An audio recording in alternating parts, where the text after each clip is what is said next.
নমস্কার বন্ধুরা, আমি এখন আছি আটলান্টিক মহাসাগরে। এটি বিশ্বের দ্বিতীয় বৃহত্তম মহাসাগর। এটি প্রায় 17% পৃথিবী কভার করে আছে। এর কিছু স্থানের তাপমাত্রা খুব বেশি, আবার কিছু স্থানের তাপমাত্রা খুব কম, কারণ এই মহাসাগরের উপর দিয়েই নিরক্ষরেখা বয়ে গেছে। এই সমুদ্র কোথাও খুব শান্ত, আবার কোথাও খুব প্রবল রূপ ধারণ করে। এই সমুদ্রের কোথাও কোথাও 8,000 কিলোমিটারেরও বেশি গভীর। এই সমুদ্রে এখন চলছে বর্ষার সময়। বর্ষার সময় সব সমুদ্রেই খুব উত্তাল হয়ে থাকে। এই কয়েকটা মাস এই মহাসমুদ্রে চলে প্রবল বৃষ্টি, সঙ্গে প্রায় 12 থেকে 15 মিটার উঁচু ঢেউ, যেটা এই সমুদ্রকে আরও বেশি ভয়ানক করে তোলে। এই ঢেউকে অতিক্রম করে এগিয়ে যাওয়া সত্যিই খুব কষ্টকর।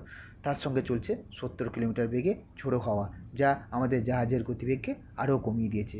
আমাদের জাহাজের মেন ইঞ্জিন 50,000 হর্স পাওয়ার সম্পন্ন 6 স্ট্রোক ইঞ্জিন, আর আমাদের জাহাজের ম্যাক্সিমাম গতিবেগ 30 কিলোমিটার/ঘন্টা। এই ঢেউ আর ঝোড়ো হাওয়া সেই গতিবেগকে কমিয়ে 15 কিলোমিটার করে দিয়েছে। এমনই অ্যাডভেঞ্চারাস আর মজাদার ভিডিও দেখতে প্লিজ সাবস্ক্রাইব মাই চ্যানেল। সবাই ভালো থাকুন, সুস্থ থাকুন। দেখা হবে নেক্সট ভিডিওতে। Thank you for watching.